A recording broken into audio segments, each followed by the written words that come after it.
Nama saya Katrina Patabang, pemilik usaha rumah makan dan hotel dan resto Arum Pala. Membuka bisnis di sini karena tertarik dengan lokasi dan kesediaan bahan-bahan laut di sini.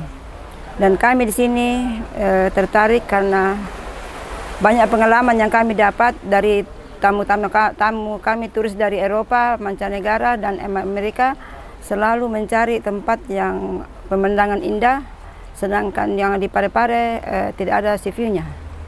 Dan banyak tamu-tamu lokal mencari tempat makanan yang agak standar sedikit, bersih dan nyaman. Dan banyak yang kami pelajari dari informasi dari luar kalau di sini belum ada restoran rumah makan yang standar kecuali Parepare. Kami di sini mulai membuka usaha dengan almarhum Prof. Stanis Sandarupa. Banyak belajar dari Amerika. Pernah saya diundang di Amerika membuat makanan untuk antropolog seluruh dunia. Dan di situ saya belajar kalau saya bisa masak karena makanan saya itu hari bisa habis dan banyak yang minta resepnya.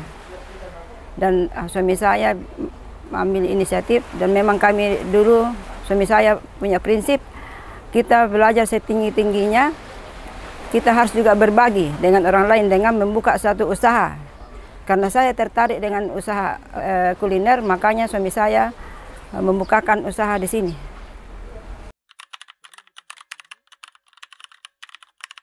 Awalnya kami dengan almarhum join dengan orang Itali namanya Mr. Robert untuk membuka usaha di Bira karena masalah sea view, pemandangan indah.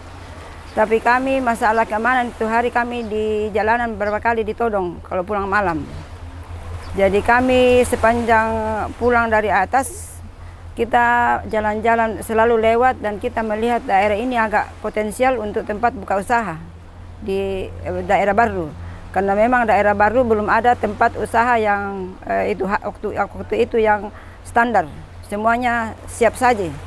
Dan siap saji itu banyak orang tidak mau karena makanan yang dipanasi berkali-kali dan tidak higienis lagi. Dan itulah kami tertarik membuka usaha di sini yang lain daripada orang lain, yaitu cepat saji. Dan resep saya di sini, kami di sini untuk menekan harga, tidak dengan persaingan tidak sehat. Cara kami di sini menekan harga dengan tidak memakai chef. Kami sendiri yang meracik bumbu dari keluarga sampai anak-anak saya, yang Dr. Dirk dan Frank sudah tahu membuat resep makanan kami di sini. Dan karyawan kami di sini biar siapa saja bisa masuk masak karena semua bumbu sudah ada.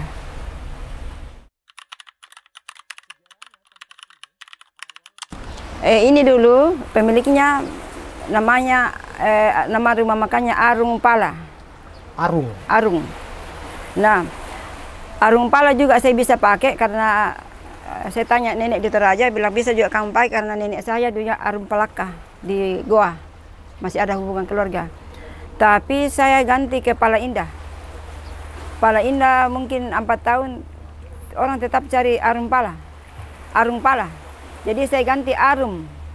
Arum dari harum, pala, buah pala. Ya, pertamanya kalau dari pihak saya sudah down membuat usaha di sini karena malam-malam di luar banyak perempuan-perempuan kupu-kupu malam orang bilang yang keluar setiap malam. Tapi suami saya mengatakan marilah kita bersama-sama kerjasama dengan keamanan di sini. Bagaimana caranya untuk memindahkan mereka atau menasihati mereka, dan puji Tuhan kami bersyukur mengarahkan mereka, saya mengarahkan mereka dan bagian keamanan mengusir mereka, tapi saya dengan pelan-pelan mengajar mereka bagaimana supaya kembali ke jalan yang benar. Dan ya kemarin ada yang singgah, sudah tinggal di Malaysia dan berterima kasih sudah kerja di Malaysia. Yang perempuan nakal ini. Mereka pendatang? Di sini yang sebagai kupu-kupu malam orang pendatang semua, Pak. Yang di sini hanya sebagai orang tua angkat untuk memberikan mereka tumpangan dan menyewa tumpangan rumah mereka. Mengkoordinir mereka. Ya, mereka dikoordinir orang lokal di sini sebagai dengan alasan sama keamanan orang tua angkat. Itu berapa lama, Ibu? Kurang lebih hampir 2 tahun. 1 tahun lebih, ya. Ada perlawanan tidak dari... Kami tidak ada perlawanan itu hari karena kami berkomunikasi dengan keamanan mereka yang melarang mereka, dan kami merangkul, menasihati mereka bagaimana kembali ke jalan yang benar. Pastinya dari sisi penegak hukum mensupport, ya. Dan Ibu sendiri juga dari hati ke hati begitu. Ya. Jadi mereka butuh bantuan, Ibu juga bantu. Ya, saya bantu juga mereka. Bahkan mereka yang sudah ini pernah datang kembali. Ada yang pernah singgah, mereka tinggal di Malaysia dan kawin sama orang Taiwan. Dan ingat Ibu? Ya, mereka ingat sama saya. Dan sempat bawa oleh-oleh. Gimana rasanya, Bu? Ya, kami senang dengan tanpa memberikan uang, hanya dengan saran-saran nasihat mereka bisa berubah.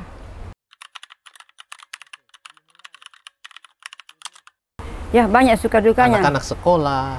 Anak saya sekolah sampai ada yang ke Amerika, dia masuk selesai sampai S3, yang bungsu sampai master. Dan suka dukanya kami di sini ya banyak. Tapi suami saya sebagai seorang pengajar menasihati kami segala sesuatu yang dilakukan dengan senang hati, senang hati dan jujur, pasti akan ada solusinya.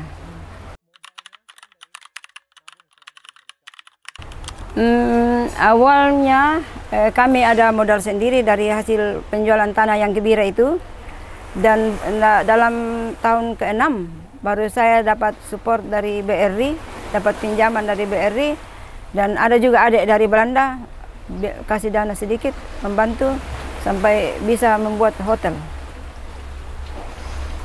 Perannya anak-anak Ibu membantu seperti apa, Ibu? Anak-anak saya sekarang sudah mulai mandiri, membuat bumbu sendiri, karena kami di sini membuat bumbu sendiri, dan anak-anak memberikan pengalaman-pengalaman yang mereka dapat dari internet, dari sosial mereka di luar, apa yang perlu dikembangkan, jangan maksudnya harus berkembang, jangan hanya itu saja yang dijual. Mereka kasih masukan ada apa lagi yang dijual. Kan dulu hanya kami fokus dengan ikan bakar dengan kelapa muda. Tapi bagi turis-turis, saya dapat pengalaman dari luar mengembangkan seperti asparagus soup, pakai ikan. Dan awalnya memang di sini hanya kami dulu buka untuk turis kami dari Eropa sama Amerika. Dan sempat kami terkenal di luar, restoran kami the best food in Asia, sampai ke Asia dia bilang. Saya tidak tahu betul atau tidak, karena ikannya kebetulan ikan sini segar mungkin ya, dan kita memakai bumbu-bumbu yang standar. Jadi kami di sini memang mencari untung, tapi tidak sepenuhnya mencari keuntungan, karena kami punya passion. Dan saya banyak juga disupport dari travel-travel luar waktu itu. Mereka mengatakan, keep going, we will help you, we will come to stop by at your restaurant. Dia selalu bilang sama saya itu. Tapi Anda memberikan juga standar kan kepada travel-travel ini? Iya, itu kendalanya kerjasama dengan, tidak semua juga travel. Ada travel yang menekan harga semurah-murahnya, tapi tamunya tidak puas makan. Dan itu yang kami hindari. Jadi sampai sekarang kami punya budget. Kalau budget sekian untuk turis kami tidak terima. Karena kami tidak mau, karena dengan makanan yang tidak bagus membuat nama negara kita jelek. Bilang makanan atau tempat saya jelek karena dibilang makanan di Sulawesi sangat-sangat jelek, tidak enak. Tapi ya kami ada memang beberapa travel agent yang kami tolak untuk kerjasama. Dulu saya mengembangkan itu tradisional lunch, tapi itu kan hanya sekedar selevel pesanan.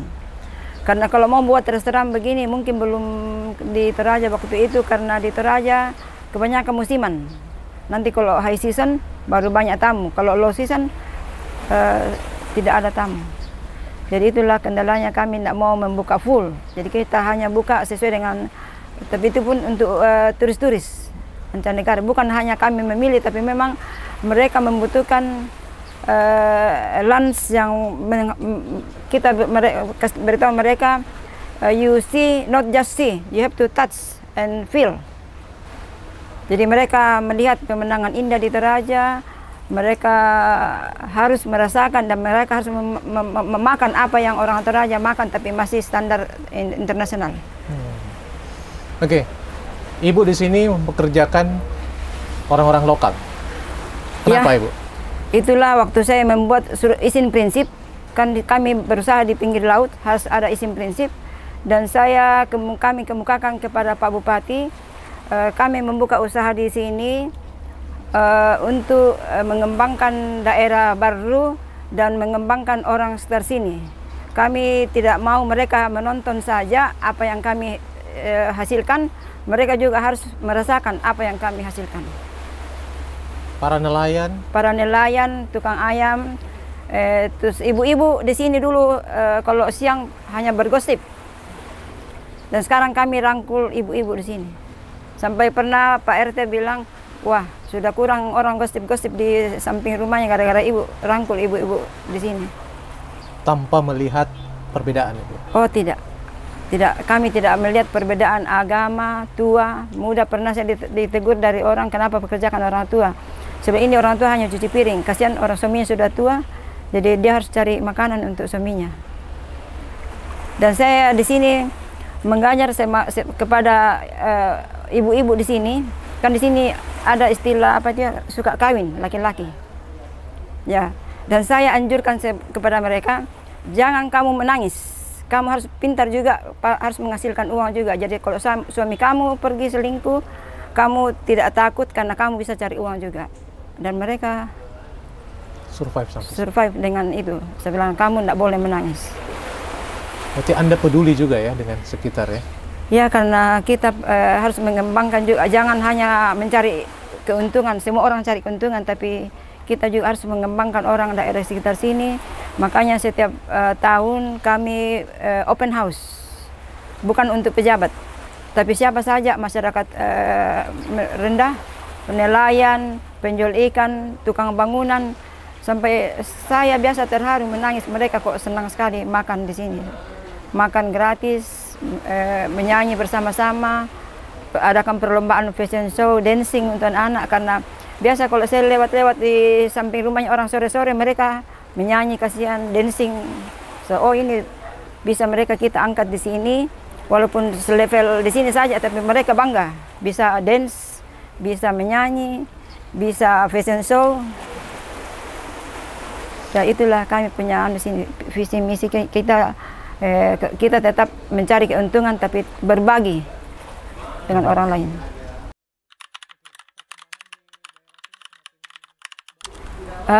Ya pernah kita agak goyang sedikit, tapi kita selalu ingat, pertimbangkan. Saya beritahu anak saya, manakala kita berusaha dengan jujur mempertahankan kualitas makanan, pasti tamu-tamu kita, langganan kita akan kembali dan menjaga kebersihan. Mungkin tidak ada, kami akan membuat rest area yang lain daripada yang lain. Kita akan membuka kayak kue-kue tradisional. Jadi kami rencana mau buka untuk kue tradisional dan makan makanan tradisional yang murah-murah.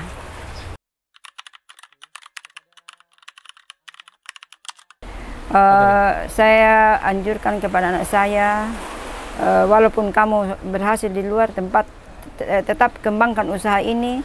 Karena usaha ini betul-betul bukan hanya untuk cari keuntungan, mempekerjakan juga orang lain. Jadi kamu berusaha di luar, tetap kembangkan di sini supaya bisa berbagi dengan orang lain. Karena itulah cita-cita almarhum suami saya. Setinggi-tingginya ilmu kamu dapat tanpa berbagi dengan orang lain adalah nonsens. Itu tidak ada gunanya. Jangan gentar dengan banyak-banyak kafe, restoran buka kiri kanan di samping ini. Marilah kita berbisnis, manakala kita berbisnis dengan jujur dan care dengan orang lain, pasti kita akan tetap survive.